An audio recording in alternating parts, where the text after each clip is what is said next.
বিসমিল্লাহির রহমানির রহিম।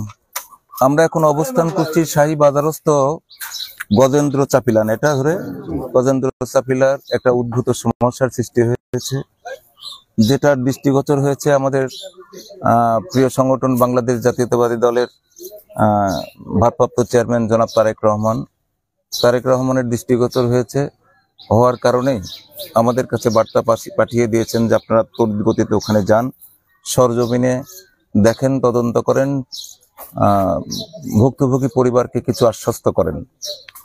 আমি এই বার্তা পাওয়ার সঙ্গে সঙ্গেই ইউনো মহোদয়ের সঙ্গে কথা বলেছি।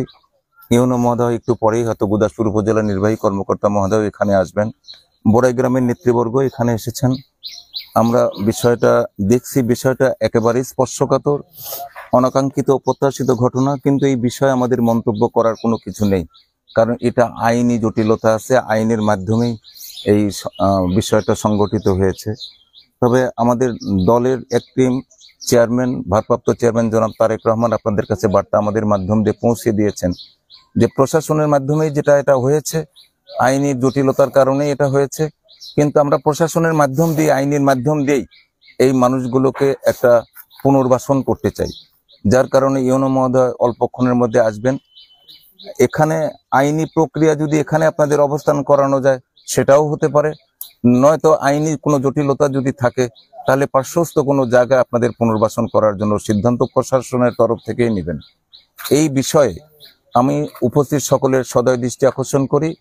বিভ্রান্ত করা বা নিজে বিভ্রান্ত হওয়ার কোনো সুযোগ এখানে নেই, কারণ এটা আইনি প্রক্রিয়া আছে। এখানে কেউ পেশি শক্তি খাটিয়ে এই ঘটনার উদ্ভব করেনি, এখানে পেশি শক্তি ঘাটানোর কোনো সুযোগও এখানে নেই। তো আপনারা সবাই শান্ত অবস্থানে থাকবেন, প্রশাসনের মাধ্যম দিয়ে সুন্দর সুরাহ হবে, এটা আমরা প্রত্যাশা রাখি। আমাদের প্রিয় নেতা তারেক রহমান বার্তা আমাদের কাছে পাঠিয়ে দিয়েছেন, এই পরিবারের সঙ্গে জনাব তারেক রহমান থাকবেন এবং আমাদের প্রিয় সংগঠন বাংলাদেশ জাতীয়তাবাদী দলের সকল পর্যায়ের নেতৃবর্গ আপনাদের পাশে থাকবেন।